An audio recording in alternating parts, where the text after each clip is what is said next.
Hello, नमस्ते, प्रणाम। कैसे हैं आप सब? आई होप सब अच्छे होंगे। आई होप सब आप अच्छे होंगे। तो आज का जो दिन है वो है 30 मार्च, 30 मार्च, और आज मेरा एग्ज़ाम था AEES का। तो मुझे इसका क्वेश्चन शेयर करना था आप सबको, सभी के साथ एक्सपीरियंस शेयर करना था। ये बहुत ज़रूरी है क्योंकि हमें बहुत सारे चैनल में KVS रिलेटेड या फिर DSSS भी रिलेटेड इन चीज़ों के वीडियोस और क्वेश्चंस मिल जाते हैं। और जिसकी मैं बात कर रही हूँ AEES की, तो बहुत ही रेयर ऐसा वीडियो देखने को मिलता है। तो मुझे लगा ये शेयर करना बहुत ज़रूरी है। ये हो सकता है आप अभी देखिए, हो सकता है साल भर बाद देखिए, नेक्स्ट वैकेंसी में देखिए। ये हमेशा ही काम आने वाला है, जहाँ तक मुझे लगता है। सबसे पहले जैसे आप सबको ये पता है कि AES अपना सिलेबस कभी भी क्लियर नहीं करता है, कि वो बस वो सब्जेक्ट बता देता है कि ये सब्जेक्ट से आने हैं। और हम क्या करते हैं, हम दूसरे स्कूल के PRT बेस्ड या PRT लेवल के क्वेश्चन को ध्यान में रखते हुए तैयारी करते हैं। तो आज का जो मेरा शिफ्ट था वो फर्स्ट शिफ्ट था, पहला शिफ्ट था। तो ये जैसे कि कल 29 मार्च था और आज 30 मार्च है, तो कल भी PRT का एग्ज़ाम हुआ है और आज भी हुआ है, और दोनों शिफ्टों में कल हुआ है और आज भी दोनों शिफ्टों में हुआ है। तो मेरा पहला शिफ्ट था। तो जैसे कि मैं सबसे पहले ये बता दूं कि जो क्वेश्चन आए थे वो जम्बल्ड आए थे, वो सारे सब्जेक्ट जम्बल्ड थे। कोई एक स्पेसिफिक नहीं था कि आपसे पूछा गया है कि 10 क्वेश्चन इंग्लिश फिर 10 हिंदी, इस तरीके से कुछ भी नहीं था। सब जम्बल्ड थे। इनफैक्ट पूरे 100 क्वेश्चन थे, 100 नंबर के 100 क्वेश्चन थे, और नेगेटिव मार्किंग बिल्कुल भी नहीं था इसमें। और जो जम्बल्ड क्वेश्चन थे उसमें ये अनुमान लगाना मुश्किल था, अगर आपके पास टाइम बचा तो ये आप काउंट कर पाते कि कौन सा क्वेश्चन कौन से सब्जेक्ट से कौन सा क्वेश्चन कितना किया गया है। और ये तो मैं काउंट नहीं कर पाई, लेकिन मैं जितना मुझे ध्यान में आइडिया है मैं उतना ज़रूर बता दूंगी यहाँ पे आपको। तो सबसे पहले तो Hindi, English, maths, science and reasoning और पेडागोजी, इनसे क्वेश्चन थे। और मुझे EVS का एक भी क्वेश्चन मेरे शिफ्ट में नहीं दिखा। साइंस के बहुत सारे क्वेश्चन थे। इनफैक्ट साइंस के कुछ एक दो क्वेश्चन ऐसे थे जिसको आप EVS में इंक्लूड किया जा सकता है। और सबसे जो एक अजीब मुझे लगा ये चीज़ कि हिंदी सेक्शन में जो क्वेश्चन किए गए थे वो साहित्य से क्वेश्चन किए गए थे।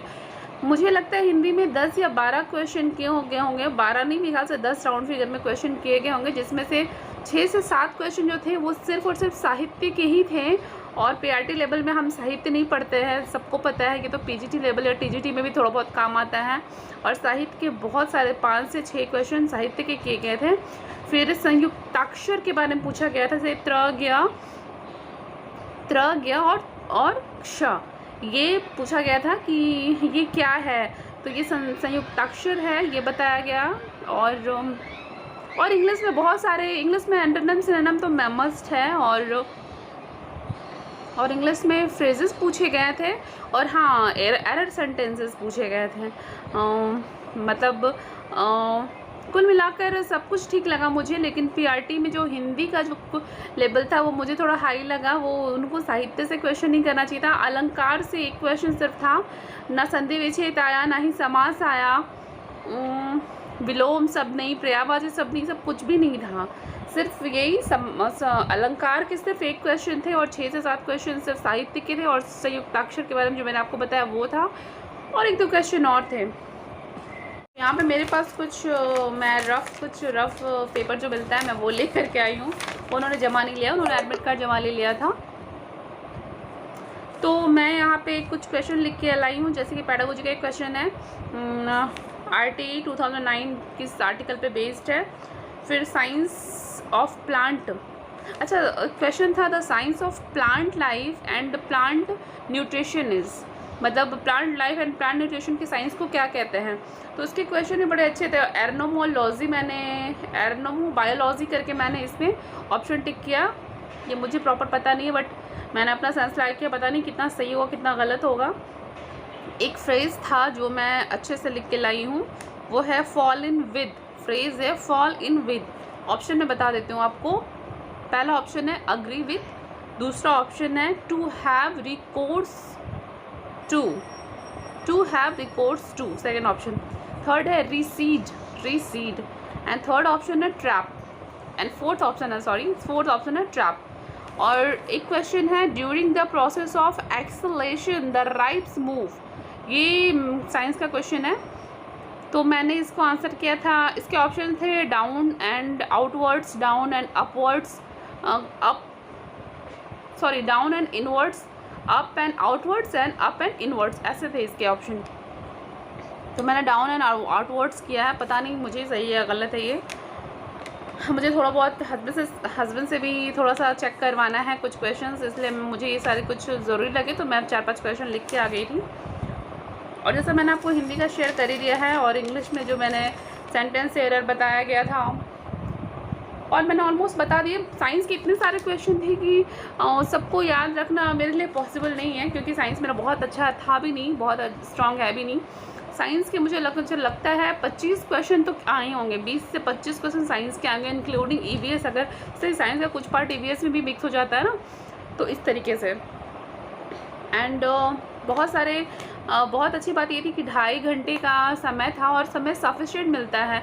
मैथ्स का पोर्शन बहुत ही सरल था, बहुत ही ईजी। अगर आपने पिछला मैथ्स किया हो थोड़ा बहुत, अगर आपने उसको प्रैक्टिस भी की हो तो वो बड़े आराम से हो जाता है। और बहुत सारे क्वेश्चंस में मैंने तुक्के भी लगाए हैं और तुक्के हो सकते हैं सही जाए, देखते हैं क्या होगा। लेकिन कुल मिलाकर ज़्यादा कुछ मेरी तैयारी नहीं थी एग्ज़ाम के लिए, तो कुल मिलाकर एग्ज़ाम मेरा सही गया। प्रीवियस नॉलेज के अकॉर्डिंग मेरा एग्ज़ाम ठीक ठाक ही गया है। अब रिज़ल्ट पे और ये कॉम्पिटिशन है यहाँ पे, तो कॉम्पिटिटिव एग्ज़ाम है, तो ये नहीं कह सकते कौन आगे निकलेगा कौन पीछे रह जाएगा।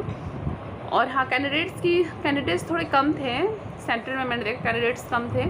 और सीट्स आपको पता ही है कि 119 सीट है टोटल पीआरटी वालों के लिए।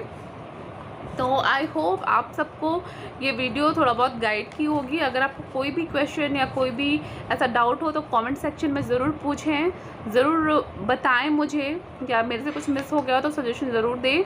और जी हाँ, इसको आप पॉजिटिवली लें। और एएस का जहाँ तक मैंने प्रीवियस ईयर का क्वेश्चन देखा और अभी का जो क्वेश्चन था, बहुत ज़्यादा टफ नहीं रहता है। और हाँ, मुझे इंग्लिश मीडियम वाली बात है ना, इंग्लिश मीडियम कह के, तो ऐसा हम एक टीचर बनने वाले हैं, तो ऐसा बिल्कुल नहीं होता कि इतना टफ इंग्लिश दे कि आपको समझ में नहीं है, ऐसा बिल्कुल भी नहीं है। आप बहुत ईजिली कर सकते हैं। हाँ, इंटरव्यू की बात होती है तो उसमें थोड़ी प्रैक्टिस की बात हो सकती है कि आपको इंटरव्यू में थोड़ा सा आपको स्पीकिंग स्किल थोड़ी सी अच्छी होनी चाहिए, तो वो आपके लिए वो एक प्लस पॉइंट बन जाता है। तो ये तो खैर प्रैक्टिस की बात है, अगर आप चाहें तो कर भी सकते हैं।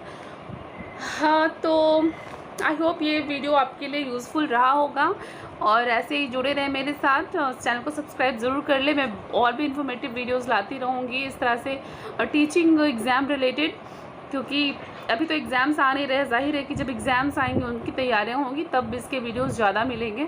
तो बने रहे मेरे साथ। Thank you so much.